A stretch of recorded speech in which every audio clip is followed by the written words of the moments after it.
Shalom semua, salam sejahtera untuk kita semua. Perkenalkan, saya Agustina Kurniati dari semester 1. Pada kesempatan ini, saya akan berbagi tentang metode terbaik dalam mendampingi pertumbuhan iman anak-anak sampai remaja. Mengapa ini sangat penting? Karena masa anak-anak dan remaja adalah periode emas dalam membentuk dasar iman. Apa yang mereka alami di usia ini akan sangat mempengaruhi iman mereka saat dewasa kelak. Nah, metode yang pertama yaitu peran keluarga. Keluarga adalah gereja kecil.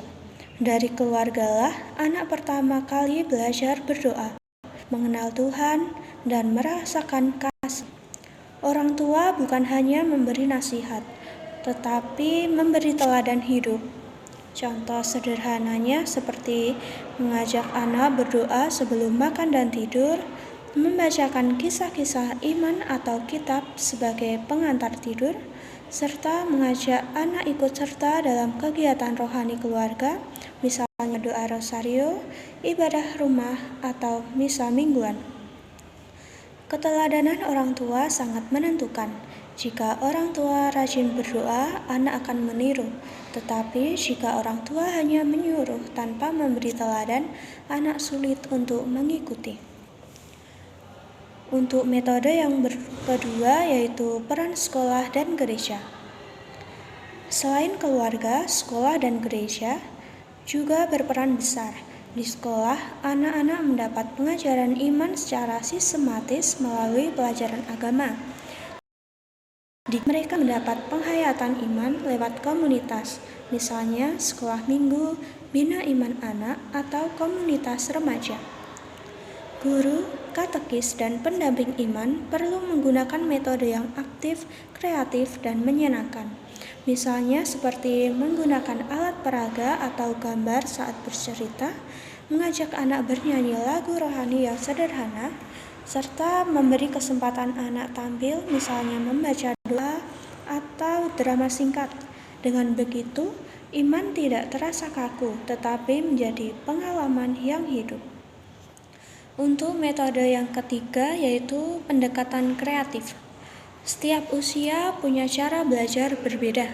Karena itu, metode kreatif sangat penting. Bagi anak-anak kecil, cerita dan lagu sangat efektif. Misalnya lagu tentang kasih Yesus atau cerita nabi-nabi dengan. Dan untuk anak usia sekolah dasar bisa digunakan permainan rohani yang sederhana, drama atau peran dari kisah Alkitab, media digital seperti video animasi tentang tokoh iman. Sementara untuk remaja, pendekatan kreatif bisa berupa diskusi kelompok kecil tentang iman dan kehidupan sehari-hari, menonton film rohani lalu membicarakan pesan yang ada, serta membuat konten kreatif seperti vlog atau puisi tentang iman. Semua ini membantu anak dan remaja merasa bahwa iman itu hidup, menarik, serta relevan. Metode yang keempat yaitu pendampingan khusus untuk remaja. Remaja adalah masa pencarian identitas. Banyak dari mereka mulai bertanya, mengapa saya harus percaya Tuhan? Atau apakah iman benar-benar penting bagi hidup saya? Disinilah pendampingan yang dialogis diperlukan, bukan hanya memberi ceramah, tetapi juga mendengarkan pergumulan mereka. Beberapa metode yang bisa dilakukan seperti komunitas remaja di gereja.